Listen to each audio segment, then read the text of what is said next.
Estoy atrapado en esa dicotomía. ¿Es el viaje lo más emocionante o es el resultado final? No creo que se llegue nunca a un resultado final. Llegas a un resultado tan cercano como te es posible en el tiempo que necesites. Y si eres muy curioso, nunca sientes que has completado un viaje, porque siempre vas cambiando de tren y siempre, sin saberlo, hacia otro destino. Es un enigma.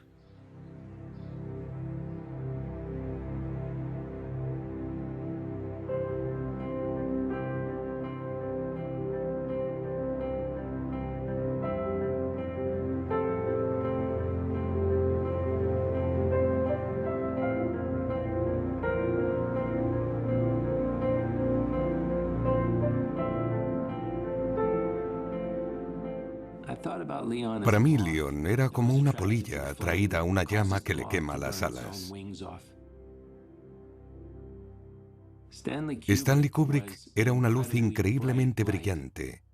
Su capacidad de seducción bastó para que Leon se quemara con la luz de Stanley.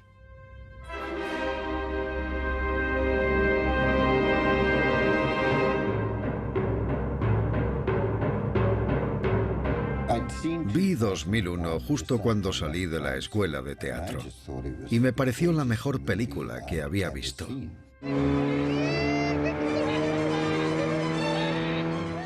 Luego fui a ver La Naranja Mecánica porque era de Stanley Kubrick. Cuando vi las interpretaciones, la de Malcolm McDowell me pareció grande y atrevida. Me pareció lo más parecido a una interpretación teatral que podría hacerse en el cine. Y tenía sentido. Para un actor es maravilloso poder ofrecer esa sensación completa y amplia. Cuando acabó la película, me giré hacia la persona con la que fui a verla y le dije, quiero trabajar para ese hombre. Eso dije, quiero trabajar para ese hombre.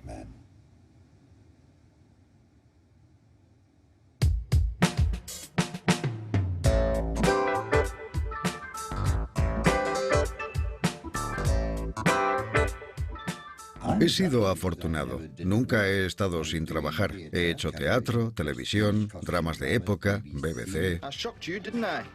Hacía obras de una sola función, un par de pelis, algún drama policíaco. Creo que participé en todo lo que se hacía en aquellos tiempos.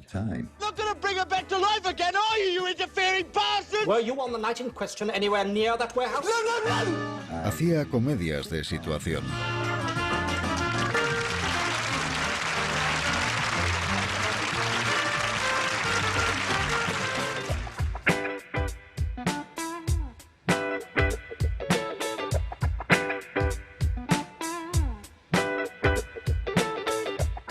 Vivía en Londres cuando estaba cambiando todo. Sentía que podía ser, hacer y comportarme como quisiera. Para mí fue un enorme alivio.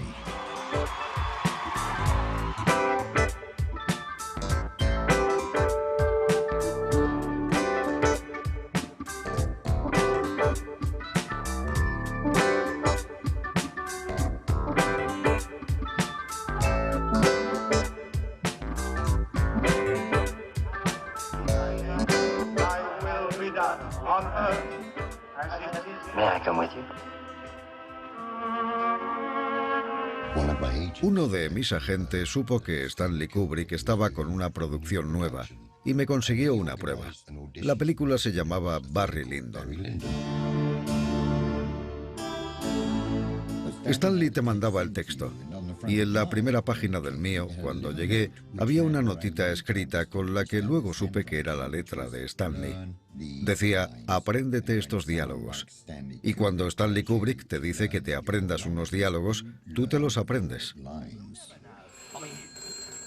Mi agente me llamó y me dijo que había conseguido el papel en la película de Stanley Kubrick. Perdí la cabeza.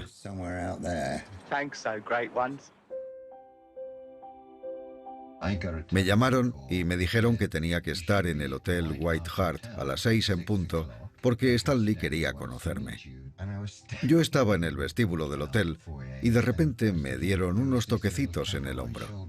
Me di la vuelta y dijo: «Hola, Leon, soy Stan Lee». Y nos estrechamos la mano. Y esto tengo que decirlo, cuando le di la mano a Stan Lee, fue afectuoso y amable, y sentí como un calambrazo.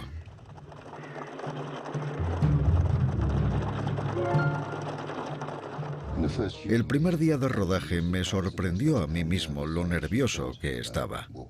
Le dieron un tubo largo y dijo: «Pon una del 18». Yo no sabía qué significaba eso, pero se lo acercó al ojo y dijo: «Vale, Leon, acción, y hazlo como crees que lo vas a hacer. No quiero que reserves nada para la toma».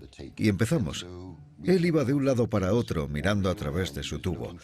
Se acercaba, se alejaba, se subía a una escalera, se ponía de rodillas, cambiaba el objetivo y repetía todo el proceso. Y yo todas las veces tenía que empezar desde el principio y repetir, repetir y repetir. Y cuando íbamos a empezar a rodar dijo: «Vamos a hacer otra cosa». Me desorientó por completo. Pensé: «Por Dios, va a cambiar la escena que iba a rodar». Cuando entro con Brian, mi hermanastro pequeño, y él lleva mis zapatos, lo repetimos una y otra vez. Y cuando encontramos el ritmo, el pulso emocional de todo aquello, lo dejó fluir. No dijo corten ni una vez. I have borne as long as mortal could endure the ill treatment of the insolent Irish upstart whom you have taken into your bed. It is not only the lowness of his birth and the general brutality of his manners which disgusts me. Estuvimos haciendo tomas completas del discurso entero. His brutal and ungentlemanlike behavior, his open infidelity, his shameless robberies and swindling of my property and yours. And as I cannot personally chastise this low-bred ruffian, and as I cannot bear to witness his treatment of you, and loathe his horrible society as if it were the plague, I have decided to leave my home and never return. Y entonces fue cuando capté el mensaje. En esto consiste hacer cine. Aquello no era rodar una película, era hacer cine. Saltaba de la silla y le pegaba con todas mis fuerzas en la espalda. Lo derribaba e intentaba estrangularlo, y le pegaba. Y Stan Lee dijo: «No le estás pegando lo bastante fuerte». Yo miraba a Leon. Oh, Leon. Pero lo repetimos 30 veces. Y sé que le hice daño, sé que le hice daño. Yo no quería. Pero era cosa de Stan Lee. Otra. Paramos para almorzar. Me dijo: «Leon, no te vayas, quiero hablar contigo». Y pensé: vaya, se acabó. Me dirá que me he esforzado, pero no es lo que busca. Porque tuvimos 3 Jorge III y los 2 primeros fueron despedidos. Si no te sabías el diálogo, ya no salías en la película. Y traían a un actor nuevo. Eso pasó un par de veces. No hacías amigos porque no sabías si iban a durar. Me dijo: «Leon, vamos a sentarnos».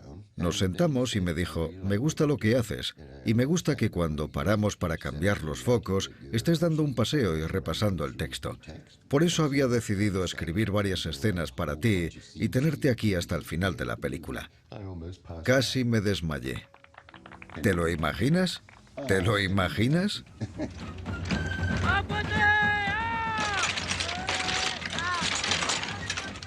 Y aunque había trabajado en cine y siempre estaba allí como actor, nunca comprendí de verdad lo que se cocía cuando se hace una película. Empecé a mirar a mi alrededor y vi un montón de recursos. Y veía a la gente moviendo todos esos asientos 10 metros más para acá, 10 metros más para allá, poniéndolos en otro ángulo. Los trajes se hacían y se cosían a mano, tal como se habría hecho en el siglo XVIII. Y todos hablaban de los detalles. Veía a Stan Lee hablando con el director artístico y muchísima gente de un lado a otro, y cada uno con algo que hacer. Estaban haciendo algo para conseguir alguna cosa en un fragmento de la película para que ese momento funcionase. Me pareció asombroso que la idea de un solo hombre generase todo eso. Y todo para hacer una película. Eso me intrigó muchísimo. Había un huevo crudo. Cuando rodabas con Stan Lee, más te valía tomar una docena. Pero ¿sabes qué me dieron para almorzar antes? No, para. huevos revueltos. Era pollo casi crudo y tomates. ¿Sí? Y todo machacado y revuelto. Era vomitivo. Pero en cuanto entré en el plató, fue como si nada. Y Stanley dijo, dadle un huevo crudo. Pero ¿sabes qué vio en ti? La manera de dar salida a la película. Sí. Alguien tenía que pillar a Barry Lyndon. ¿Quién podía ser? Rodamos la última escena en julio. Fue triste saber que serían los 2 últimos días de rodaje. Pensé que sería bastante duro. Le dije a Stanley que me estaba empezando a interesar el aspecto técnico, todo lo que suponía hacer esa película, y que me interesaba mucho trabajar en ese campo. Me dijo, si me lo estás diciendo en serio, Leon, haz algo y cuéntamelo. Y me hizo un regalo de Navidad, un precioso libro de ilustraciones. Decía, querido Leon, gracias por tu gran talento, energía y amabilidad. Sinceramente, Stanley, casi me hace llorar. Fue emocionante. Un tesoro de dibujos maestros. Estrenaron Barry Lyndon y empezaron a invitarme a un montón de fiestas. Una persona contactó conmigo porque quería ser mi agente de prensa. A cuantas más fiestas iba, más gente me encontraba a la que aquella película le parecía fantástica. ¿Una película de Kubrick? ¡Dios santo! El tío iba a llegar a algo.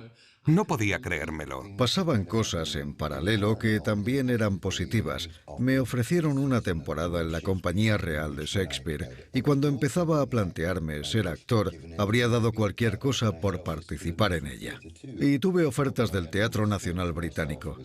Pero a la primera oportunidad que tuviese, en la próxima película en la que trabajase, pediría entrar en la sala de edición. Haría el té o lo que fuese. Era una coproducción sueco-irlandesa de Frankenstein. Hablé con el director y había visto Barry Lyndon. Me dijo que lo haría bien como Frankenstein. Le pregunté si al final podría trabajar en la sala de edición solo por conocer ese proceso. Le dije que no tenían que pagarme ni nada. Y me dijo, claro, si tienes tantas ganas. Empezó un periodo en el que trabajé en la sala de edición hasta que estuvo todo montado, mezclado y estrenado. Y se lo dije a Stanley. Empecé muy despacio. Me mandó un libro que se llamaba El Resplandor, con una notita en la portada. Escribió, lee este libro. Pensé, si Stanley dice que tengo que leerlo, me lo leo. Sonó el teléfono, lo descolgué y la voz del otro lado dijo, ¿lo has leído? ¿Qué te parece? Le dije que podía ser un gran proyecto. Me preguntó si me gustaría ir a Estados Unidos para buscar un niño que hiciese de Danny. Y sí, me gustaría ir a buscar un niño que hiciera de Danny. Y de hecho rechacé todas las ofertas de papeles como actor. Para mí era como un deseo cumplido. A mí me sorprendió bastante que dejase de actuar porque me parecía muy buen actor. Quería ser actor y disfrutaba. ¡Qué paradoja!, ¿no? Estaba en lo más alto de su carrera y decidió no seguir actuando. Me dejó pasmado. Y de repente se pone detrás de la cámara, algo que yo nunca me vi haciendo. Llevaba allí 16 meses. En cuanto me dijeron que podía irme a casa, salí corriendo, pensando que seguramente volverían a llamarme. Pero por lo visto tenían algún tipo de contacto. ¿Por qué alguien como Leon Vitali, que era un actor que tenía su vida y su obra, lo deja todo por otra persona? Creo que porque reconoce en esa persona algo que no se ve en el 90% de la raza humana. Era un maestro.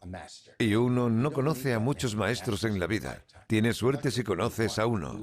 Leon es uno de los pocos actores que ha renunciado a su carrera para trabajar cerca de un cineasta. Un cineasta de la talla de Stanley Kubrick, con su lado místico. Miro una caja como esta y pienso que son años tratando con todos los detritos de lo que tienes que hacer en la industria del cine para que algo funcione. Toda la correspondencia y toda esta mierda. Hay mucha. Hay que anotar lo que está mal en una copia. Hay que mirar fotograma a fotograma y mandarle notas. Una de las manías de Stanley era que tenías que apuntárselo todo y acordarte de mirar lo que habías apuntado. Podría decir que la mitad del tiempo con Stanley me la pasaba apuntando cosas. Siempre trabajábamos con todos los títulos de Stanley. No había una sola de sus películas de la que no quisieran una copia o que no quisieran proyectar en algún lugar del mundo, aunque fuese una copia especial para una muestra. En Finlandia, en Francia, en Alemania, en Suecia pedían copias de Atraco Perfecto y en Dinamarca. Y mientras trabajábamos en algo completamente diferente, por ejemplo, en la chaqueta metálica. Esto es de Danny Lloyd, su registro de tiempos. Lo titulé Libro de las Mentiras. La ley en Inglaterra era muy estricta con los niños actores. Solo se podía rodar 20 minutos de cada hora. Stanley se ponía nervioso y me pidió que controlase los tiempos. Entonces se convirtió en el Libro de las Mentiras. ¿Cuál fue su último día de rodaje? 27 de marzo de 1979. Primero fui a Denver. La idea era grabar en vídeo a los niños. Les haríamos unas preguntas iniciales a todos ellos. Eran 4.000 niños. En Chicago era donde más había. Lo primero que recuerdo es que tenía 4 años y mis padres hablaban en la cocina. Decían algo de mandar mi foto y luego teníamos que ir a Chicago a hacer una prueba. No íbamos bien vestidos y había muchísimos niños. No teníamos ninguna oportunidad. Le dije, hola, ¿eres Danny? Y no me respondió, no sé por qué. Me puse de cuclillas para ponerme a su altura y le dije, soy Leon. No pasa nada, ¿sabes a qué has venido? Estaba sentado en la silla, así, y su madre decía, venga Danny, ya que hemos venido hasta aquí. Y de repente dijo, vale. Y me cogió de la mano y entramos en la sala. Nos sentamos en unas sillas a medio metro uno del otro y nos quedamos así mirándonos. Y entonces dijo, caray, me gusta mucho tu traje. Y ya está. A partir de ahí empezamos a hablar. Leon era muy simpático. Fuimos muy buenos amigos. En el guión ni siquiera decía que fuesen gemelas. Yo solo buscaba a alguien que fuese bueno. El problema de los críos es que los llevan a clases de interpretación y a todos se les había pegado cierta afectación en la forma de hablar. Era, no sé por qué irías a... Y yo pensaba, vale, pero estaba desesperado. Y de repente, el último día, una mujer trajo a esas 2 niñas. Y eran gemelas. Lo primero que se me pasó por la cabeza fue la famosa foto de Diane Arbus, de esas 2 gemelas con caras raras. Así que les hice 10 tomas y fui corriendo al escenario. Lo tengo, las gemelas Arbus. Y lo miró y dijo, no cabe duda, ya está. Cuando pasa algo así, está todo dicho, no tienes que decir nada.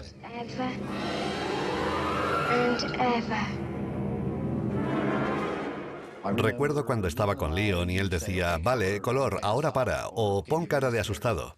Así podía guiarme con su voz. Era mi profesor de interpretación. Stanley veía que así salía bien. Si hacíamos una toma corriendo o un traveling, yo era el que estaba más cerca de él detrás de la cámara. Y le decía que hiciera cosas como que mirase o que dudase. Pon cara de asustado, mira atrás a la izquierda, gira a la derecha. Leon y yo lo trabajábamos juntos y lo ensayábamos, o incluso rodábamos juntos. Y Leon hacía de Jack. Y luego, Stanley quiso que trabajase con Shelley, leyendo los diálogos, y lo mismo con Scatman. ¿Recuerdas las repeticiones? ¿Hubo muchas tomas? Más o menos. Creo que las hacía porque había una tarrina de helado. Pero unos días después me dijeron que había gastado 20 litros de helado de chocolate. Para dar continuidad, si había que parar y reanudar, me daban una tarrina nueva, pero no podía acabármela. Con 5 años pensaba, mira cuánto helado. Es un personaje muy reconocible. Mucha gente se esfuerza por alcanzar ese nivel. Lo más importante que quiero decir es que es un homenaje al trabajo de Leon y a la persona que es. Desde el principio, Stanley había dicho, cuando no estés haciendo algo concreto, no te separes de mí, podrás venir a reuniones para que veas cómo se hace todo, cómo se organiza. Trabajé con John Alcott. Usábamos instantáneas en blanco y negro para lograr contraste y densidad. Además, podía llevar mi cámara. Stan Lee me explicó lo de las velocidades ASA y qué se hace con ellas. Forzarlas, subexponerlas, sobreexponerlas, lo que aprendió de joven siendo fotógrafo. También me encargó hacer fotos de localizaciones en Chicago, Denver y Kansas City, Missouri. Fuimos a todos los hoteles de todos los pueblos por los que pasamos e hicimos fotos de todas las habitaciones que había. Volví con 100 carretes de fotos y me dijo: quiero que sepas que has hecho un trabajo genial.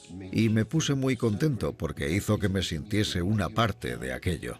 Parte de su proceso, una parte importante de su proceso. Todos los días había que hacer un montón de cosas distintas. Yo estaba en el paraíso.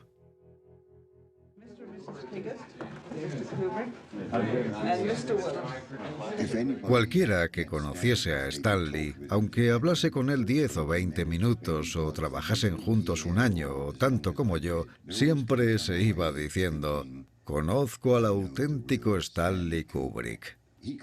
Conocía a alguien, se daban la mano y decía: hola, soy Stanley. Y recordemos que jugaba al ajedrez.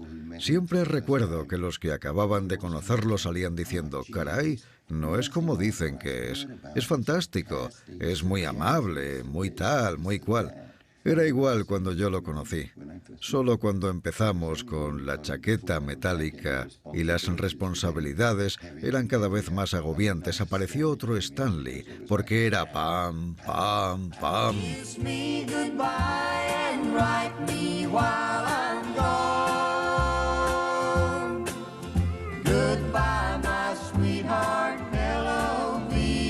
Date, August 1985. Location, Production Office. Stanley me invitó al despacho de producción para enseñarme lo que se hacía detrás de las cámaras. Lo primero que me sorprendió fue la poca gente que había. Había un tal Leon Vitali. Había coincidido con él en casa de Stanley. Creo que era su ayudante. Leon parecía el chico para todo. Lo anotaba todo, a veces hasta en los brazos. Cuando trabajaba en la chaqueta metálica, Leon me recordaba al personaje de Igor, el de Frankenstein. ¡Sí, amo! Era como un esclavo de Stanley Kubrick. Tenías que estar en todas partes de inmediato. Stanley me utilizaba de la manera que le pareciese que fuera a ser eficaz. Esa fue la primera vez que Stanley me daba la responsabilidad en el reparto. Habían enviado miles y miles y miles de cintas y había mucho que hacer. Accedí a ser el asesor técnico de Stanley solo para poder hacer una prueba para él. Quería ser el sargento de artillería Hartman. No imaginaba a nadie que pudiese hacerlo mejor que yo.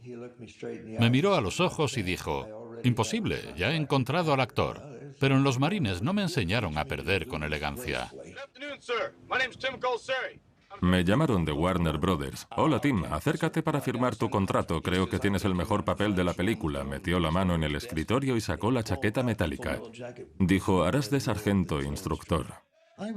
Estaba buscando extras para el pelotón. Fui a ver un regimiento del ejército y les dije que estábamos haciendo una película y que si había alguien interesado. Y me acordé de que Lee Ermey solía ponerse el uniforme de sargento de instrucción. Pensé, ¿por qué no usarlo como hacía él? Los pones firmes y les das el pie. Y lo grabé todo. Pensé que Stanley Kubrick tenía que verlo. Así que tuve una charla con ellos y les dije que a lo mejor les decía algunas cosas desagradables sobre sus padres y familia, pero que por favor no me pegasen un tiro, porque entonces no los contrataría. Así que fui de uno a otro, insultando a su familia, diciéndoles que eran unos peleles. ¿Cómo te llamas, basura?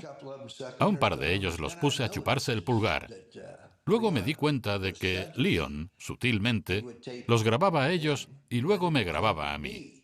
Y pensé, sí, funciona. Al final tuve que ensayar todo ese diálogo con Leon. Y Lee Ermey estaba haciéndolos desfilar. Y empecé el diálogo. Si tienes un bulto, un chichón, una cicatriz o cualquier cosa que te sobresalga de la cabeza, y con sobresalir me refiero a cualquier volumen, en cuanto te sientes en la silla, y dijo, para. Y yo, ¿qué? Va muy bien. Es en cuanto te sientes en esa silla. Y me quedé... Sabía que Leon le mandaría la grabación a Stanley. Él la vería por la noche y por la mañana me darían el trabajo. Sencillísimo. ¿Lo sabías? Era lo que pensaba. Sí. Le llevé las grabaciones a Stanley. Le dije que tenía que verlo. No podía parar de reír. Se tronchaba. La verdad es que contaba con que me llamasen al despacho de producción por la mañana. Y así fue. Lo más duro que tuve que hacer en esa película fue ir a casa de un tipo y entregarle una carta que había escrito Stanley que decía: siento mucho decírtelo, pero... Tras una dolorosa deliberación, he decidido contar con Lee Ermey para hacer del sargento Harman, pero me gustaría que interpretaras al artillero del helicóptero, que es un papel importante en una escena muy potente. Sinceramente, Stanley Kubrick. Aquello me machacó. No quería estar con nadie, comprendí que ellos eran... Lo veía todo borroso, hasta la tele. Y me enfadé porque había tenido ese papel 8 meses y no se atrevió a venir a decírmelo. Mandó a Leon con una carta. Los actores seguramente venderían a sus madres por tener la ocasión de trabajar con Stanley y crees que lo has conseguido y de repente se te escapa. No era fácil soportar eso. Se me partía el corazón. Como ayudante de Stanley, Leon está preparado para responder ante todo lo que surja. Es un cometido enorme. La cara de Leon es la prueba de ese cometido. Es una ruta de insomnio y preocupaciones. Quiero a Leon, pero me pone triste. Quiero ayudarle, pero no sé cómo. Él ha elegido su camino. Sospeché de Leon cuando vino a decirme que quería trabajar en mi diálogo, porque sabía que era el tío que estaba en las sombras hablando con Stanley. Y creo que los demás actores que trabajaban en la película pensaban que Leon podía ser una especie de espía que iba a ver si pillaba a alguien fumando hierba o tomando drogas. Así que todos sospechaban de Leon. Y lo único que quería Leon era asegurarse de que todos estábamos preparados. Todos íbamos al límite. Me di cuenta de que cada día que pasaba veía a Stanley cada vez más tenso y nervioso. El director artístico que teníamos sufrió un colapso nervioso por la cantidad de trabajo que había que hacer. Hubo que demoler Beckton y reconstruirlo. Stanley me asignó a Leon. Yo era el proyecto de Leon.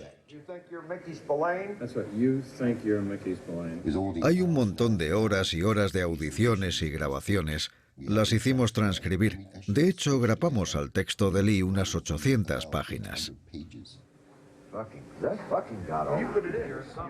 Sé cuánto se esforzó con Lee Ermey, porque el camerino de Lee estaba al lado del mío y los oía jugar a pasarse la pelota. Un día cabreé a Leon. Había un cuenco de fruta. Alargó la mano, cogió una naranja y me la tiró. La atrapé y se la devolví. Y mientras nos íbamos pasando la naranja el uno al otro, empecé con el diálogo. No le importaba cuántas veces ni cuánto tiempo repasábamos. Le hice tumbarse boca arriba en el suelo con los ojos cerrados y que dijese el texto, y que acelerase, que lo dijese cada vez más rápido, y lo iba diciendo rápido, rápido. Are you a Peter Pupper? Sir, no, sir! I bet you're the kind of guy that would fuck a person in the ass and not even have the goddamn common courtesy to give him a reach around. Leon Vitali me dejaba en casa por la noche y me recogía por la mañana. Cuando yo llegaba, estaba allí, de 14 a 20 horas al día, 7 días a la semana. Era impresionante. No dormía nunca. Stanley era su motivación. Si no hubiera sido por Leon Vitali, dudo que hubiera hecho la mitad de lo que al final hice en La chaqueta metálica. Now you listen to me, Private Pyle, and you listen good. I want that weapon, and I want it now. You will place that rifle on the deck at your feet and step back away from it.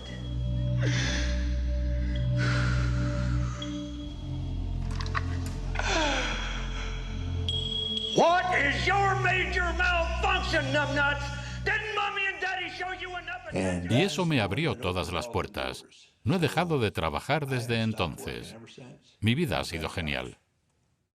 La película estaba acabada, rodada, terminada.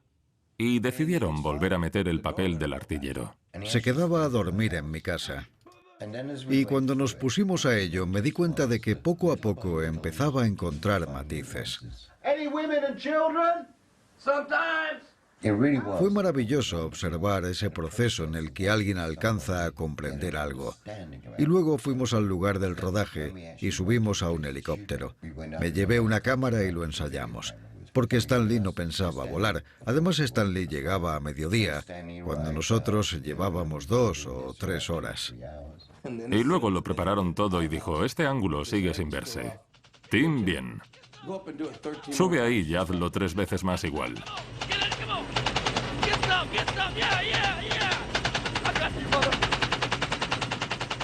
Y se puso un poco más tranquilo, pero daba más miedo.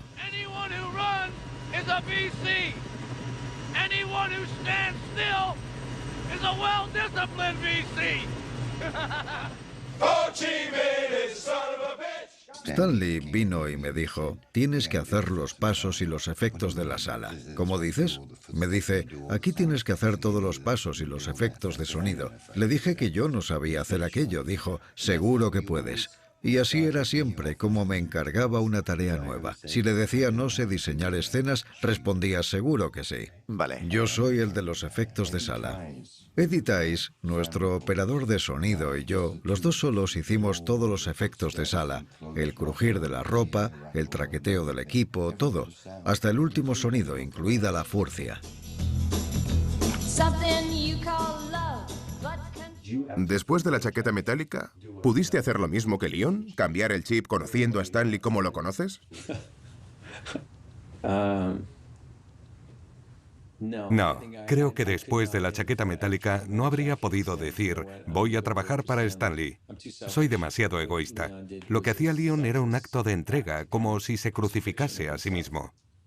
No me imagino a mí haciéndolo. Soy demasiado egoísta. Leon dedicó toda su vida, los 30 años que pasó con Stanley Kubrick. Leon hacía por Stanley lo que media docena de productores ejecutivos, directores de producción, conductores y sastres hacen por los directores en otras películas. Era como una montaña rusa incluso a lo largo de un solo día. Y los días eran larguísimos. Cuando pasabas por las puertas, esas enormes puertas de hierro forjado que nunca se cerraban con normalidad, mentalmente oías un golpe de que cerraban detrás de ti. Yo lo oía, sí, esa es la verdad. Y se acababa. Ya no volvías a ser tú hasta que cogías el coche para salir. Te llamaban porque tenías que estar temprano en el laboratorio o en la Warner en Londres y solo sabías que te ibas a pasar el día corriendo. Cuando digo que he trabajado jornadas de 14, 15 o 16 horas, era sin moverme de allí, de donde estaba Stanley. Pero cuando llegaba a casa, seguía trabajando. ¿Había mucho personal en la finca? No, estaba yo que trabajaba y me ocupaba de todo, el cine, el vídeo, la tele, el laboratorio y todo lo relacionado con sus películas. Y también estaba Tony Frewin, que se encargaba de la finca y hacía de mensajero entre los guionistas y Stanley. Y también estaba Jan, que vigilaba los intereses de Stanley y los asuntos legales. Y ya está. ¿Pero manipulabas creativamente a Stanley? No, nunca lo he manipulado. ¿De verdad? Nunca lo he manipulado. Vale, dímelo en otras palabras. Me manipulaba a mí mismo para existir en el mundo de Stanley. Estaba allí hasta las 3 de la mañana tomando notas y así fue como aprendí etalonaje, porque estuve años haciéndolo con él. Casi todo el etalonaje se paraba y se volvía a empezar tras cada escena. Llegaba sobre las 11 y Leon ya estaba allí. Era algo muy familiar. Estas son las notas de Stanley, la letra del maestro. Toda la dichosa noche haciendo esto. Color muy artificial, el pelo de Ryan no es naranja, 15 páginas de esto. Seguro que se les caía el alma a los pies cuando llegaban por la mañana y se encontraban esto. En la Warner Brothers hubo una época en la que todos los faxes tenían esto, y acababas odiando a Bugs Bunny. De verdad pensabas, vaya, otro fax con malas noticias. Esto es de 2001. El vídeo, el VHS con las notas que les di. No hicieron caso a mi diseño y tuve que darles estas notas. Yo hice esto, aquí está. Y lo abres y tienes un folleto. Todo tenía que estar al milímetro. Hasta tenía que firmar Stanley. Yo usaba una copiadora a color. ¿Sabes lo lentas que eran? Te volvías loco porque Stanley lo quería todo para allá. Y esto es de la preproducción de Wartime Slice o Ariane Papers. Listas de armas de mano, artillería, inventario. En cada una de las películas de Stanley había 25 registros de seguridad. Por cada negativo original había docenas y docenas y docenas. El negativo original de Teléfono Rojo desapareció. La única parte de negativo original que verás es una muy breve en la que Mandrake descubre una radio que funciona y le dicen que no hay ninguna alerta nuclear. Y lo he estado buscando durante 10 años. Por eso le seguimos la pista a todos los rollos de todas las películas de Stanley. Y si podíamos guardarlos y archivarlos nosotros, lo hacíamos. ¿Y eso sería jornada completa? Pues sí. Ya. Cada cosa que hacía era jornada completa. Aquí está ya. Leon montaba literalmente distintos tráileres para cada país del mundo. Se positivaban aquí. Leon lo revisaba. Y luego se enviaban. Ayudaba a distribuidoras pequeñas y repartía los carteles. Y todas esas minucias que hacían que le saliera espuma por la boca eran aquello en lo que nadie más de nuestra empresa, ni de ninguna otra, había pensado nunca. No se les ocurría. Cuando se iba a estrenar La chaqueta metálica en Reino Unido, Stanley tuvo la intuición de no fiarse del director de allí, de Warner Home Video. Llegó al punto de mandar a gente a Inglaterra para hacer fotos de los carteles y los escaparates de las tiendas.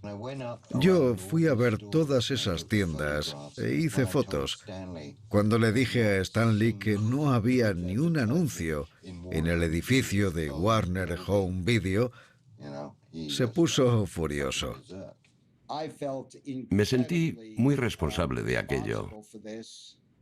Al final corregimos los errores. Su atención a la perfección podía ser demencial.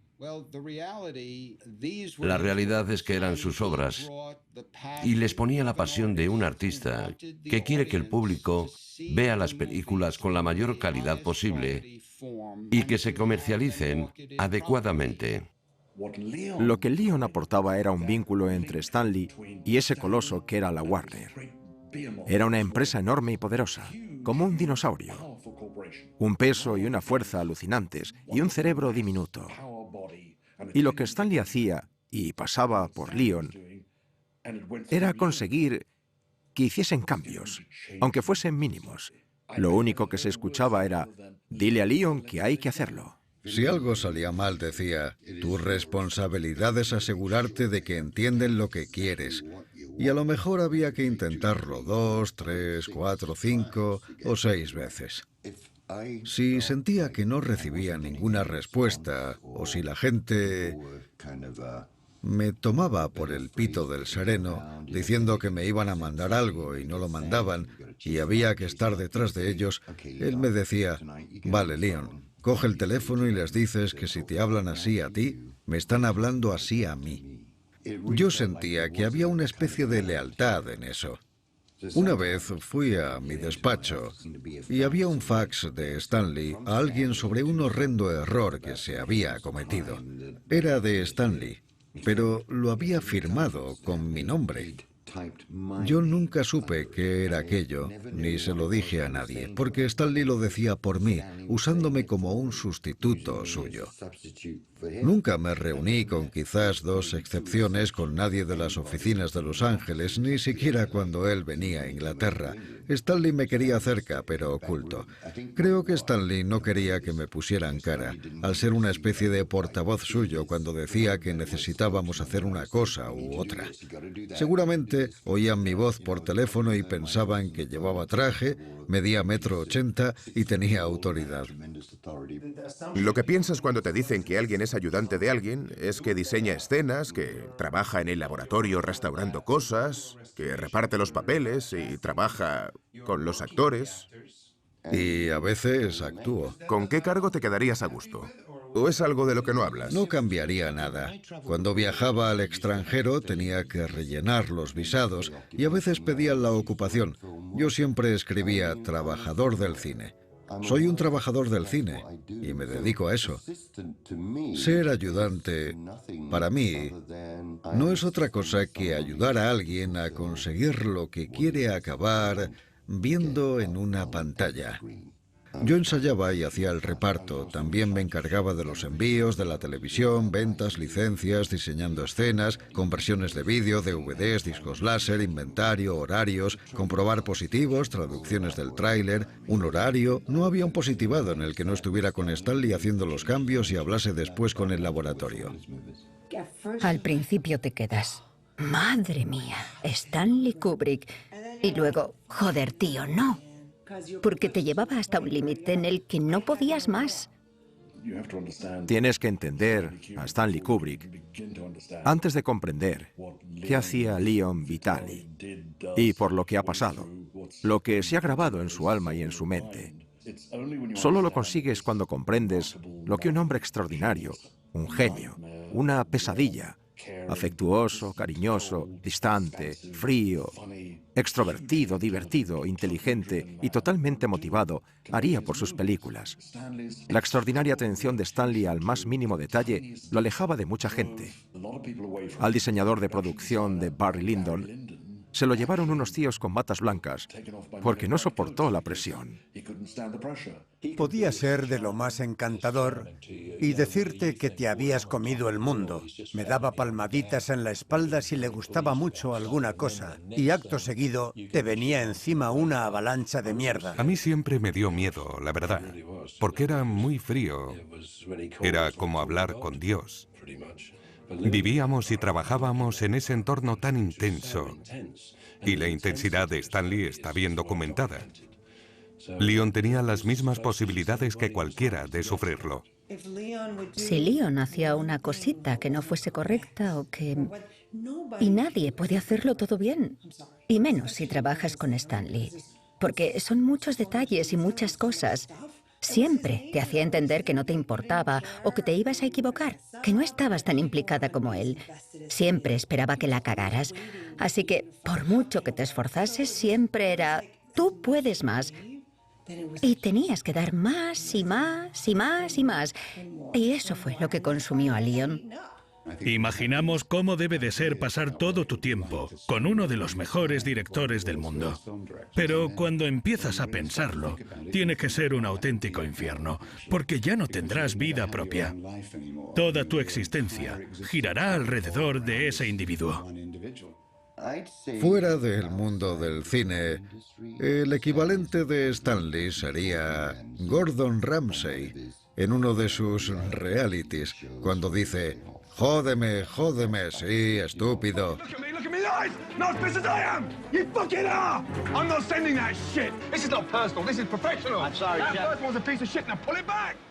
Stan Lee podía ser así. Si se enfadaba por algo, podías estar seguro de que si era culpa tuya,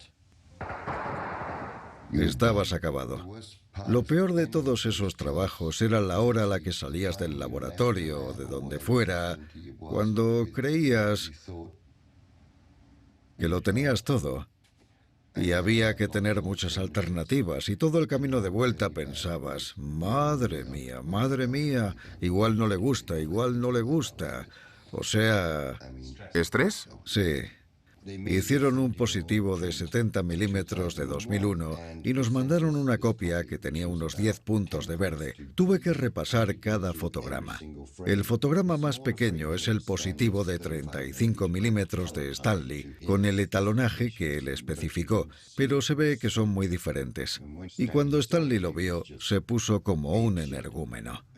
Es la mejor forma de describirlo. Yo lo vi y le dije, esto no lo va a probar. La diferencia era enorme.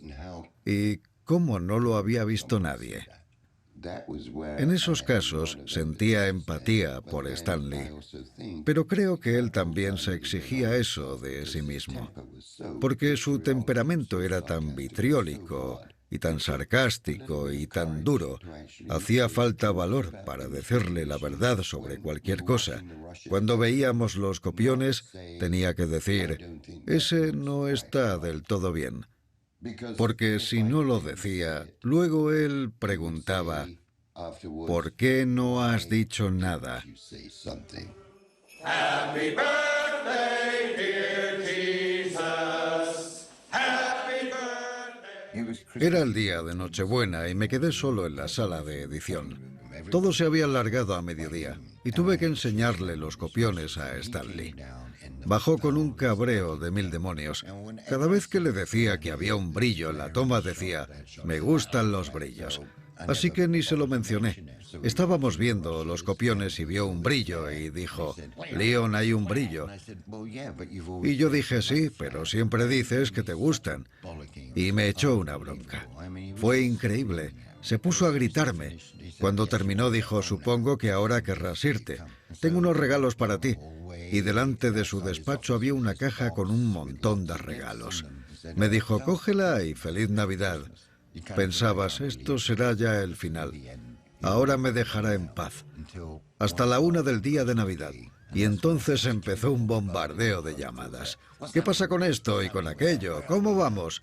Y creías que habías acabado la conversación, colgabas el teléfono y a los 10 minutos volvía a sonar. ¿Qué pasa con esto y con aquello? ¿Has mirado eso? ¿Has hecho lo otro? Y así continuamente. Cuando trabajas como ayudante de Stanley Kubrick, no es demasiado complicado perder los nervios. Es fácil. Te hace falta la paciencia de un puñado de Hobbes para escuchar eso a diario y entender de dónde sale. Supongo que ya no veía la necesidad de tratarme con guante de seda, ni a mí ni a mi susceptibilidad. Al final era, estás aquí para hacer esto y tienes que hacerlo. Cualquier error o confusión se podía detectar y acabaría siendo crucificado.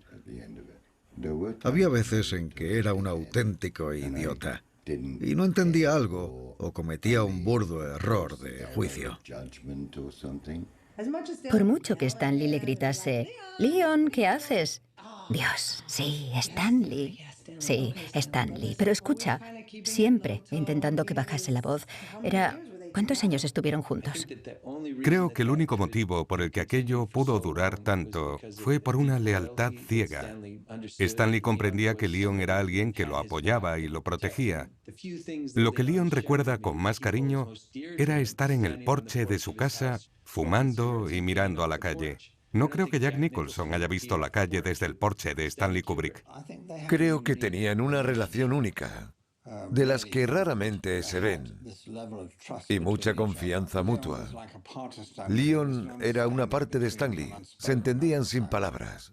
Hay unas anotaciones que escribí sobre las proporciones de pantalla que quería Stanley. Las llevé a un notario. Barry Lyndon siempre ha sido un tema de controversia. Y menudo día pasé con toda esa gente diciendo, no era uno de 7/7, no era eso. Es muy curioso que trabajase tantos años con Stanley en las copias. Teníamos una chapa de una abertura especial que poníamos en el proyector y era uno de 7/7, o sea, como lo de la habitación 237, que cada uno tiene su propia idea de qué va y tal y cual. Y la foto de un esquiador que no era un esquiador, sino Satán, y se le veía la cola por detrás. Cuando yo miro la luna llena, no veo a un hombre. Si miras a un lado, se puede ver un caniche sentado. Y no creo que haya un caniche en la luna. I'm going to have to turn to Leon, and I'm going to have to say, Leon, was Stanley involved in the Apollo landings? No. Lista de tareas. Terminar de limpiar la sala de proyección. Me lleva mediodía. Revisar mi archivo y reorganizarlo. Un día. Ordenar la biblioteca vieja. Terminar el inventario del garaje. Terminar el inventario de los puestos. Como mediodía. Y el establo era una fila de edificios de 50 metros donde metían todo a presión y yo tenía que organizarlo. Querido Stanley, todo completado en cuanto al establo. ¿Se alegró? Ni siquiera fue a verlo. Leon, ¿cómo has dejado el sofá tan asqueroso? Y eran los pelos de los perros a los que él dejaba tumbarse en el sofá los domingos por la noche cuando veía películas. Mi aprecio por un genio seguramente acabaría cuando me pidiese que le limpiase una habitación. Él hacía cualquier cosa por él, pero yo no. Cuando me costara trabajo físicamente, seguramente diría, muchas gracias, eres todo un genio, pero déjame en paz. Entre mis otras obligaciones estaba el complejo de los gatos, para que estuviesen seguros. Stanley creía que los animales no tenían malicia, así que cuando uno de ellos se moría, el problema era gordísimo. Había una gata adorable de 16 años que se llamaba Jessica. Le dio un ataque y no podía moverse. Monté un sistema de vídeo en la casa para que en cada habitación hubiese un monitor en el que pudiera ver a Jessica ahí tumbada a cualquier hora del día o de la noche. Se convirtió en una obsesión. No quería que muriese. Al final llamó al veterinario y le puso la inyección que tenía que haberle puesto semanas antes. Todo era una tragedia para él. Si se moría un perro, no existía nada más que ese perro. Y lo entiendo. No hacía nada. Tenía que tener el trabajo al día para cuando él volviera poder decirle, esto es lo que hay. Leon está fascinado. Es curioso y está ahí. Es un actor con formación shakespeariana, al que puedes explicar la iluminación de 3 puntos y lo pilla. Cuando te encuentras con alguien a quien puedes hablar de baños en el laboratorio y se acuerda, has encontrado oro. Y si esa persona te adora, no quieres que desaparezca de tu vida. Era insustituible. Y si Leon se hubiera empeñado en irse a descansar a la montaña, creo que se lo habrían impedido. Entró en mi despacho y dijo, Leon, se me ha ocurrido una cosa. No te irás a trabajar a la Warner. Yo llevaba una chaqueta de marine. No me había peinado en una semana. Le dije, Stanley, ¿te parezco un ejecutivo? Sonrió y después se marchó. Y nunca volvimos a hablar porque yo me quisiera ir o él me quisiera echar. Cuando alguien le decía a Stanley, daría mi brazo derecho por trabajar contigo, él sonreía. Porque creo que pensaba, ¿por qué me menosprecias? ¿Solo el brazo derecho? ¿Y el izquierdo? ¿Y las piernas? ¿Y el cuerpo? ¿El corazón? ¿Y todo? Si le decías que te comprometías, más te valía decirlo en serio. Si no, ¿para qué molestarte? Porque te acabarías traicionando a ti mismo si no te entregabas todo lo que podías a lo que hacías. Porque él sí, él daba todo lo que tenía a lo que hacía. Y eso es lo más importante. Y eso era lo que yo veía y lo que yo entendía. Y por eso actué así. ¿Amigos, familia, etcétera, todos lo entendían? Yo creo que no.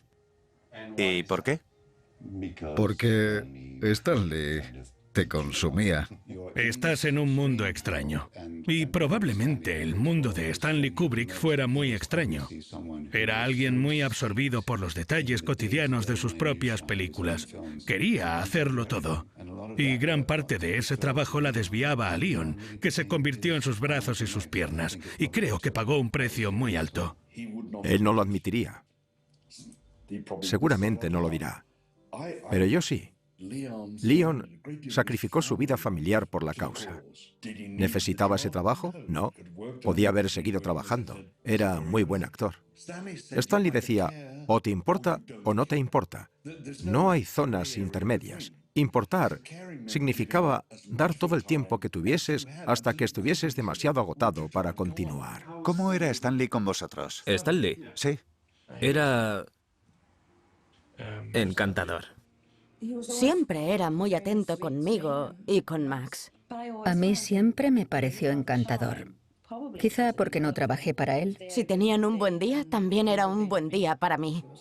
Si Stanley había tenido un mal día, era un mal día para Leon y para mí. Era una persona que exigía mucho de Leon y le impedía encontrar un equilibrio.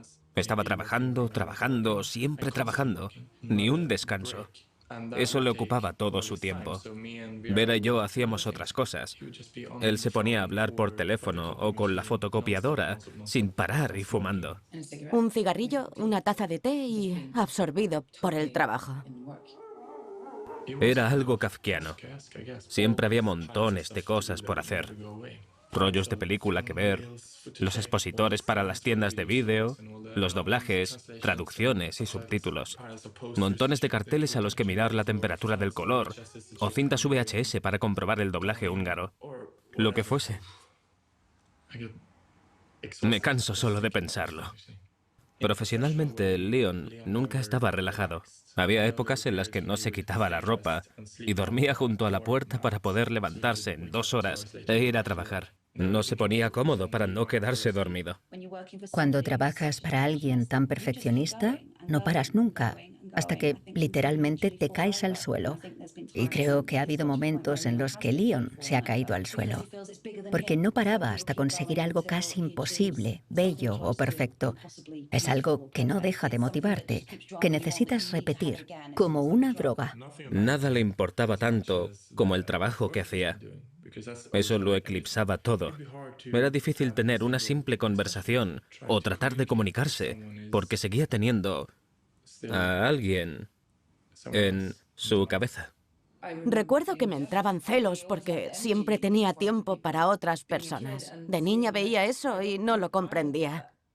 Nadie trabaja 24 horas al día, pero si alguien pudiese, el trabajo de Leon abarcaba todo eso. Estaba disponible 7 días a la semana. Recuerdo un día cuando Stanley decidió cambiar la promoción de la chaqueta metálica. Leon tuvo que mirar fotograma a fotograma la película de 35 milímetros para sacar el fotograma correcto que reflejase el matiz que Stanley buscaba. Ese día, Leon tenía un dolor terrible en un diente y le iba dando sorbos a una botella de whisky con la esperanza de que le aliviara el dolor. Leon sabía muchas cosas, no solo de cine, también de literatura y de todo. Y al mismo tiempo era un burro trabajando. Hacía de todo, hasta acarreaba leña. Cuando trabajas con un director así, es como si compartieras tu sangre con él. Si te metes de lleno, es como una droga. Los cineastas son distintos de los demás, y la gente del teatro también. Normalmente se dedican a eso por amor. Trabajan en los peores horarios, pasan poco tiempo en casa y lo hacen todo con una capacidad fantástica de crear un grupo social que intima en cuestión de horas. Recuerdo que una noche me reuní con el equipo de revelado del negativo. Un negativo muy valioso. No había luz. Lo tenías que hacer todo por el tacto. Una vez se rompió un revelador y uno de ellos se envolvió con la película para sacarla y volver a meterla en la solución rápidamente para salvarla. Esta industria se construye con gente así. Y no lo haces solo a este nivel, llegas hasta aquí. Lo haces hasta el límite de tus posibilidades. Es un entorno completamente embriagador y adictivo. No estoy obsesionado con la creatividad. Es solo algo necesario. O te gusta tanto que no puedes evitarlo, o eres un idiota o una mezcla de ambas cosas. ¿También estás obsesionado con la creatividad? No lo sé, no pienso en ello. Soy creativo, trabajo un montón. Y cuando no estoy trabajando, estoy cocinando. Y cuando no cocino, follo. Todo es creativo. Trabajé como ayudante con un director sueco del Real Teatro Dramático durante varios años. Hice pequeños papeles en sus obras y le ayudé y trabajaba como ayudante suyo. Me encantaba. Después de un tiempo te sientes igual que él. Sabes cómo piensa y aprendes a ver lo que pasa desde su punto de vista. Eso es una revelación fantástica para un ayudante.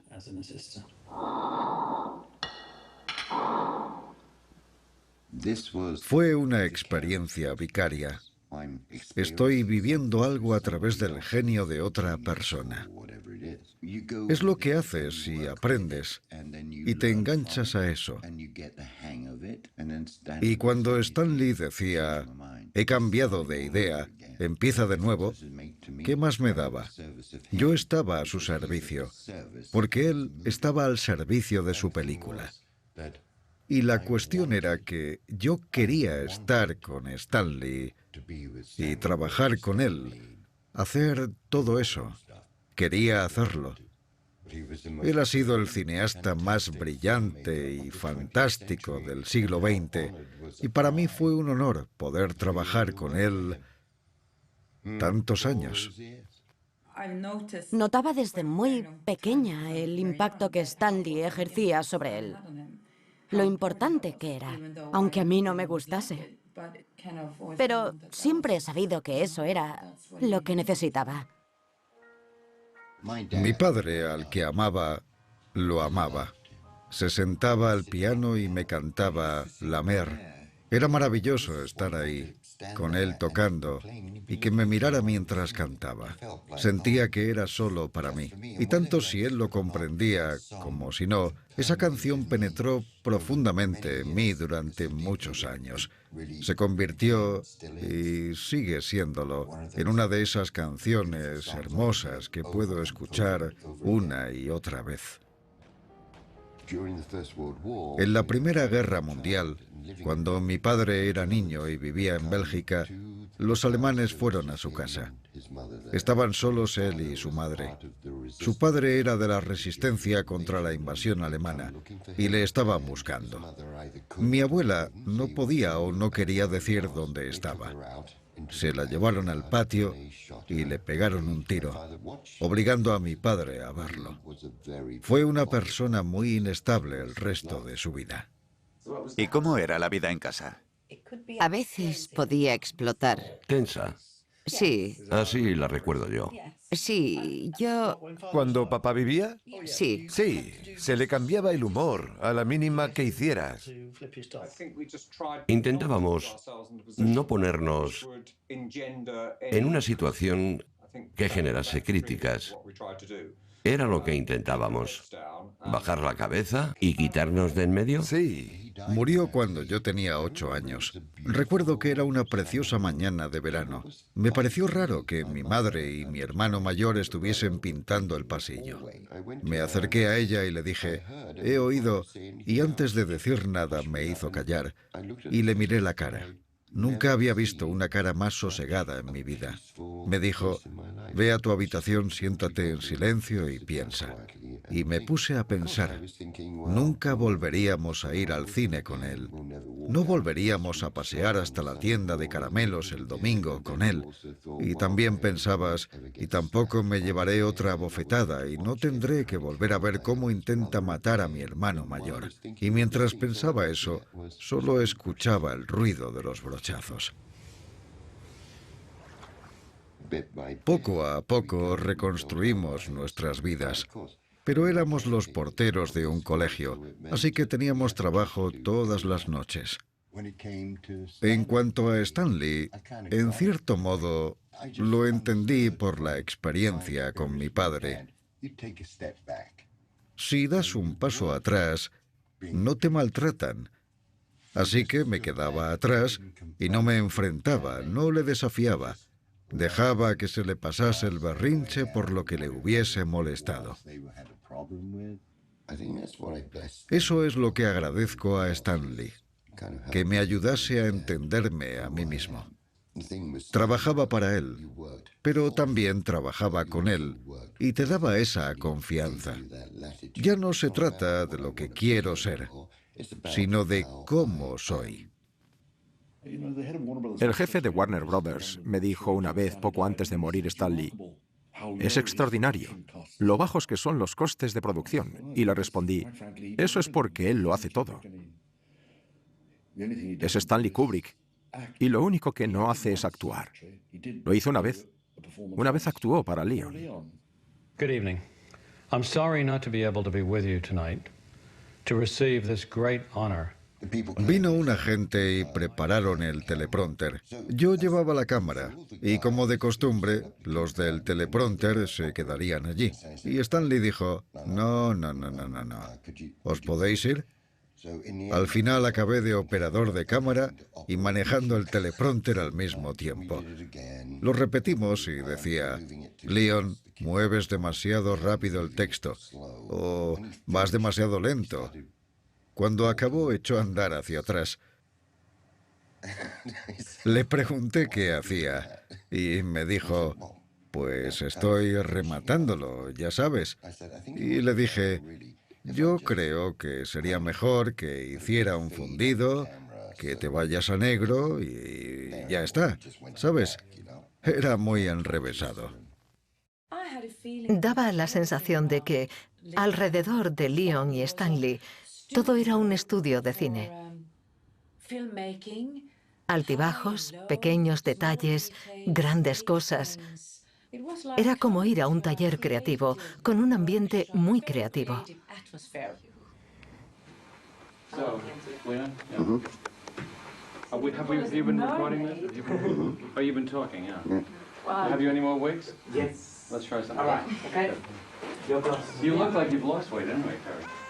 Me pidieron que fuese a Londres. En la habitación estábamos solo Stanley, Leon y yo. Just stand with your legs a bit straighter, yeah. Well, any way you want, but not the way you were. Just Anything, moving? Yeah. Whatever you feel comfortable. Oh, I think You haven't been a model, I say, huh? No. Estas son de Ice White Shut, cuando hice de capa roja para retocarme el maquillaje.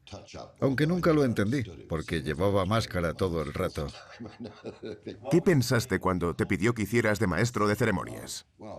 Me dio vergüenza, porque estaba haciendo pruebas de pantalla para el maestro de ceremonias. Ya llevaba unos 30 o 35 actores y tenía en la prueba a un actor muy conocido. Y de repente me llaman, descuelgo y me dice: Leon, lo he decidido, lo harás tú. Y colgó, ya está. Sentía que podía construirlo toma a toma. Y no me asustaba ir demasiado lejos o exagerar. Podíamos seguir y seguir, como cuando trabajé en Barry Lyndon. Era lo que hacíamos a diario. Son los planos de iluminación. Íbamos juntos cada noche, a eso de la 1 de la madrugada, y hacíamos las mediciones de las luces. Y luego tenía que mandar un fax al director de fotografía con el plan detallado de cada luz. ¿Pero eso no lo hace el director de fotografía? Sí, pero Stanley nunca se fiaba de nadie. No se fiaba. Debía de ser muy difícil para la gente porque son profesionales serios y que los traten así, con ese, no sé, escrutinio, por decirlo de alguna manera. Pero quería una iluminación concreta. Sí, y quería conservarla cuando la encontrase. Un día, Leon me llevó a un lado y me dijo: Stanley solo ha visto tu cinta. Y le dije: te lo agradezco, qué guay. Respondió: no, solo he metido tu cinta. Stanley la ha visto y le ha parecido genial. Estuviste genial ese día y por eso te contrato y estoy muy contento de que participes en esto. Y yo dije: gracias, Leon. Es todo un halago viniendo de ti. Leon siempre estaba trabajando. No sé si dormía. En la escena del baile de máscaras, hago 8 personas distintas, incluido Capa Roja. Cuando terminábamos una toma, Stanley decía, Leon, baja y busca la toma que hicimos hace 2 semanas. Yo iba con unas plataformas de 15 centímetros y un disfraz de cuerpo entero. Tenía que ir corriendo por el pasillo porque tenía que ser ya. Y luego tenía que ponerla en la mesa de montaje. Venía, la mirábamos y decía, genial, ahora vuelve arriba. Y volvía corriendo al plató, y otra vez vuelta a correr. Y así se le quedó ese aspecto a Stanley. Se veía que estaba cansado. Hay gente que ha dicho cruelmente que se le había ido la cabeza, pero os aseguro que no había nada de eso. Él, Margaret Adams, su coordinadora y yo éramos los últimos en salir del estudio. Y podían ser las 3 o las 4 de la mañana. Pero era el ritual que teníamos. Cuando acabábamos y todos se iban del estudio, venía a mi despacho y me decía, vamos a hablar. Y hablábamos de lo que había ido bien ese día. Quién se había esforzado, quién no. Mirábamos el material que se había rodado el día anterior o antes. Estábamos rodando cuando el Festival de Cine de Venecia anunció que iban a hacer un homenaje a Stanley Kubrick. Pero necesitaban copias de todas sus películas. Así que tuve que echar a los del laboratorio. Estaba haciendo un internegativo nuevo de La Naranja Mecánica y al mismo tiempo ensayaba diálogos y elegía actores. Creía que iba a reventar. Él estaba cada vez más cansado. Algunos días, cuando volvíamos a casa desde la localización de Norfolk, cuando salía del coche, parecía que no iba a llegar a la puerta, aunque estuviéramos delante. Si se agachaba para coger algo del suelo, luego tenía que ayudarle a levantarse. La última semana fue completamente agotadora para él. Un sábado por la tarde fui al supermercado. Sonó el teléfono y respondí. Era Stanley y... Yo estaba de pie, apoyado en mi coche, y estuvimos hablando 2 horas y media. Fue alucinante, porque tuvo la misma delicadeza del día en que lo conocí, cuando dijo, «Hola, Leon, soy Stanley». Todo era más racional, más mesurado y más delicado, y más tranquilo de lo que había sido porque estaba en medio de ese caos. Pero así fue. Fue el último contacto que tuve con él. Luego, murió la madrugada del domingo. Me dijeron que parecía que había intentado alcanzar una bombona de oxígeno que tenía en su cuarto. Stanley Kubrick has died at the age of 7, greatest and most controversial masters of cinema. The director Stanley Kubrick, one of film's greatest yet most controversial figures, died today. Kubrick was revered by his peers for movies like 2001, A Space Odyssey, and A Clockwork Orange. He just finished what was to be his last film, Eyes Wide Shut. El estudio quedó en shock durante un tiempo, porque cuando Stanley hacía una película, la terminaba de preparar para entregarla al estudio como una obra acabada. Y esa parte faltaba. Y ahí estaba Leon, que fue la clave en todo esto. Él había vivido todo el proceso. Leon Vitali debía ser la persona más importante de lo que yo llamo el establo de Kubrick. Fue una escena conmovedora la del Hotel Dorset. Allí estaba Leon, con los ojos enrojecidos por las lágrimas. Pero decidió, delante de la junta de la empresa, del jefe de técnicos de Warner, el cuñado de Stanley Kubrick, decidió hacer lo que tuviera que hacer para terminar Eyes Wide Shut como Stanley hubiese querido. Y ese es el mejor cumplido que puedo hacerle, porque eso no demuestra favores personales, sino un compromiso. La persona con la que tenías esa relación de 30 años y por la que habías sacrificado tu vida ya no estaba. Y tenías que terminar su última obra. Y luego vendrían los que no te respetan y te consideran una mierda. Fue un mal momento. Para él, era fácil vivir y trabajar según esos principios y valores. Pero otra cosa era exigir lo mismo a un ayudante. ¿Fue fácil? No. Mientras estuvo vivo, luchamos juntos, pero él estaba ahí y todo giraba en torno a él. Ahora giraba en torno a lo que todo el mundo pensaba que haría él. Salía gente que no hacía más que poner obstáculos y todos querían ser los que nos dijeran cómo se tenían que hacer las cosas. Así que colgué esa foto en mi despacho. La miraba y pensaba, por eso lo haces. Todo lo que hay en esa foto no describe el resto. Porque en ese momento también estaba comprobando todas las conversiones de todos los países del mundo. 1 de cada 5 copias que se proyectaban en los cines se comprobaba del primer al último rollo. Creo que a Estados Unidos llegaron 2.500 copias. ¿Y cómo te derrumbaste? Te voy a contar una cosa, y no es para ir de héroe ni nada de eso. Hice 2 sesiones de 36 horas sin parar en una sala de proyección del laboratorio. Tenía que llamar de vez en cuando para decir, ¿puede venir alguien a echarle un ojo a la copia? Porque yo tenía que ir a vomitar de lo enfermo que estaba. Nuestras jornadas laborales podían ser de 15 o 18 horas. Leon trabajaba 24 horas, 7 días a la semana. No quiero hablar de esto. No sé cuándo dormía. Sacaron una colección de DVD porque habían hecho una promoción muy fuerte para que coincidiera con el estreno de I, White Sat. Y fue un desastre. Hubo reacciones airadas. ¿Cómo podían hacerle eso a la obra del maestro? Cuando haces eso no se trata de meter una película en una máquina para que salga en un formato nuevo. Hay que volver a hacerlo todo. Y Leon se conocía las películas al dedillo.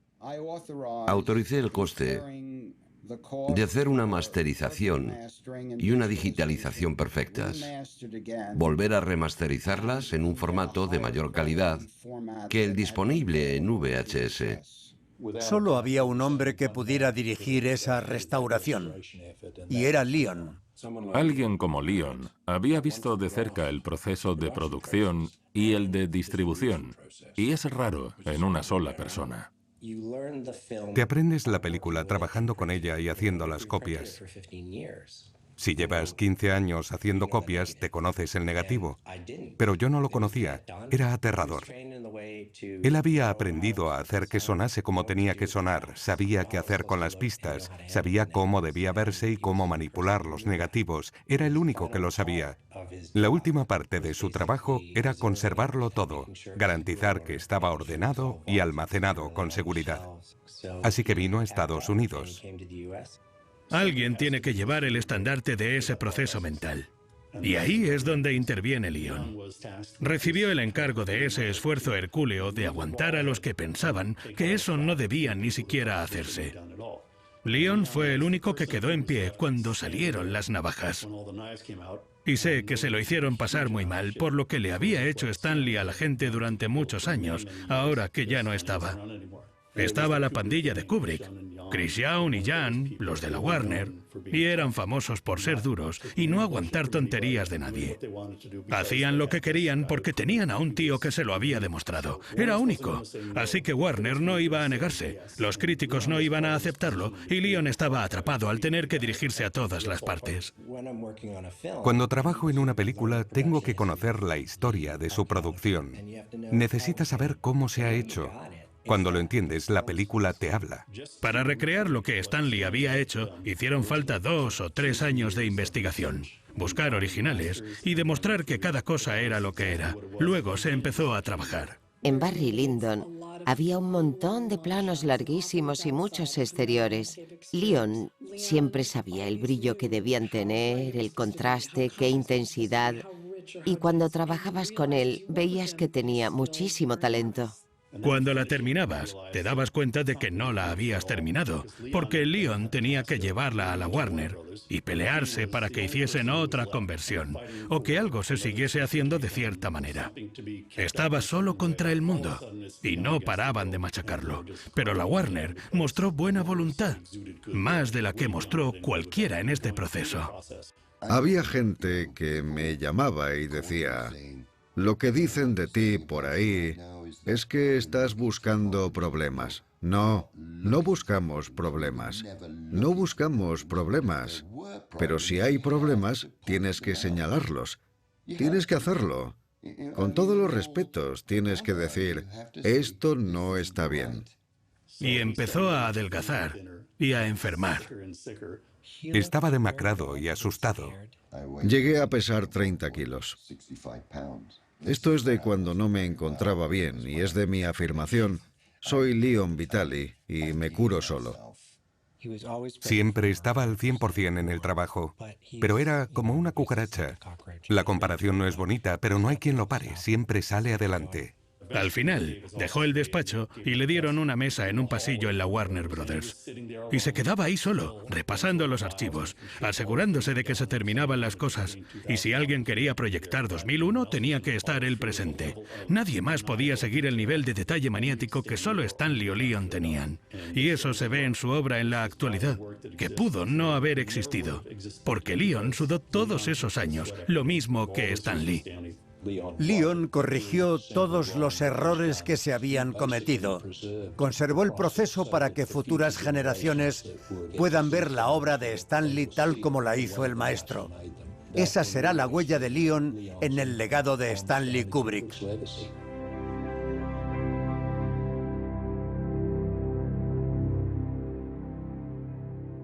Right now in Los Angeles, California, there is an exhibit. Director Stanley Kubrick arguably made... Y entonces surgió la exposición. Hubo un gran estreno y una gira mundial, y Leon no participó en aquello. Parecía que le habían apartado. Todos esos expertos sobre Stanley hablando de él y de cómo era. Y había una persona que se había quedado en un rincón, como siempre estuvo, que había trabajado con él como actor, como director de fotografía, de todo. Era como si Leon no existiera. Supongo que es el estreno o la presentación. ¿Participaste en eso? ¿Te refieres con una función oficial? No, en absoluto. Sí, sí. Esa gala tan grande... La gala. Donde fue gente a hablar de Stanley. Ah, no. Yo no fui a eso. ¿No fuiste? No fui. ¿Pero lo decidiste tú o no te invitaron? No me invitaron. Leon tenía todo el derecho del mundo a decir que la exposición era una porquería, pero decía: ¿quieres ir? Te llevo yo. Cuando otro amigo mío quería ir, Leon dijo: os volvería a llevar encantado. Y ver a un gran cineasta como James L. Brooks preguntar como a un niño si podía recorrer esos mundos con un tipo que los conoce por dentro es algo increíble. Fue muy generoso. Cuando le pedí a Leon que se llevase a algunos estudiantes de la Facultad de Cine, aceptó enseguida. Me impresionó. Fue sorprendente. ¿Poder compartirlo? Le levantó el ánimo. Recuerdo que en un encuentro de la academia hablaban de gente con la que tendrían que hablar. Y les dije: pues no entiendo por qué no habláis con Leon Vitali. Tendríais que haberlo hecho hace mucho cuando preparabais la exposición de Stanley Kubrick. Me enteré de que fue 25 o 30 veces con gente como favores para hacerles ese regalo. Había un vínculo emocional con gran parte de ese material. Podría decir: recuerdo cuando hacía esto o eso otro. Tengo una anécdota de cada cosa. Me tiraba horas solo mirando los objetivos. A mí aquello me pareció más una despedida que cuando murió. You know, some places are like people. Some shine and some don't. Is there something bad here? Y Leon no solo tenía que enfrentarse a la vida sin su mentor, también se mudó a Los Ángeles al principio para trabajar en la restauración. Luego decidió establecerse en Los Ángeles, pero descubrió que las puertas no se abrían tan fácilmente. Tuve que ayudarle económicamente. Es triste, porque había trabajado muchísimo. Uno esperaría que tuviese lo suficiente para sobrevivir con la vida sencilla que llevaba. Stan Lee tenía una energía prodigiosa. A mí me permitía ver todas las partes del proceso, pero aquí eso no se puede hacer porque hay unas demarcaciones muy claras. ¿Sigues trabajando para Stanley? Por supuesto. ¿Y todo esto es algo voluntario? Es porque quiero a Stan Lee. Por eso lo hago. Porque le quiero. ¿Ni siquiera te pagan? No, ¿y qué? Leon es una persona como hay muchas en este negocio. Es un ejemplo extraordinario y representa lo mejor de ese grupo de gente que no es suficientemente reconocida por lo que hace. A tu ayudante le haces un regalo en Navidad y ese es su reconocimiento, pero esa persona se partió el lomo por ti durante 25 años. ¿Cómo reconocería su labor de una manera adecuada? El cine es algo fascinante, exige un gran esfuerzo. Es un tren en marcha con personas que suben y bajan. Pero debe tener combustible suficiente para llegar a su destino. Es un mundo muy especial. Es como el circo. Tiene un atractivo que va más allá de lo creativa que sea tu propia obra. Da igual tu color de piel o tus preferencias sexuales. Siempre ha sido un sitio al que ir si estás dentro de la sociedad. Nadie obsesionado consigo mismo o que sea un gruñón sobrevive en el negocio. Si no es actor.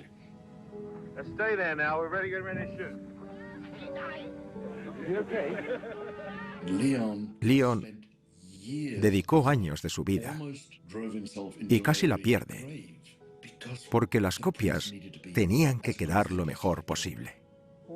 De todos los que ves, si quitas a una persona, faltará algo en esa película.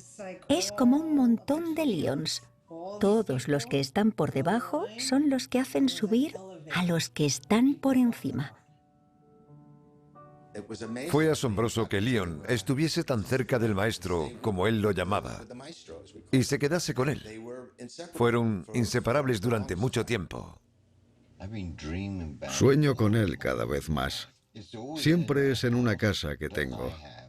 Y siempre está llena de gente, a la mayoría de la cual ni conozco. Y empezamos la producción de una película. Y es como si no hubiera necesidad de comunicarnos. Solo hace falta mirarnos, asentir con la cabeza y ya está.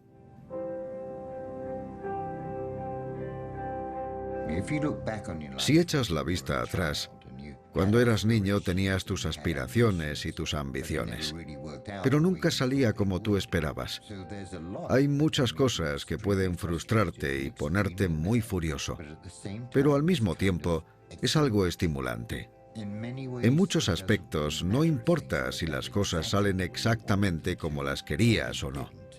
Lo más importante es el trayecto, porque las experiencias pueden ser muy intensas y valiosas para ti. Leon era un espíritu. Veías cómo se abrían las puertas por delante de él.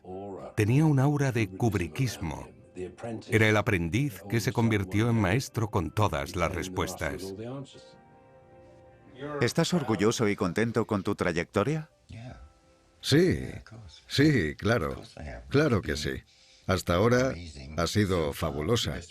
La mejor manera que se me ocurre de dejar este mundo sería o irme a dormir y no despertar, o estar en mitad de, no sé, morir sobre una mesa de montaje Steinbeck, si encuentras alguna hoy. O con un sistema de telecine, haciendo una conversión nueva, como una de 4K a 8K de 2001. Y cuando empieza la música digo, que voy contigo, Zaratustra, o algo así, romántico. Estaría bien. ¿Es un final feliz? Claro, sí, por supuesto.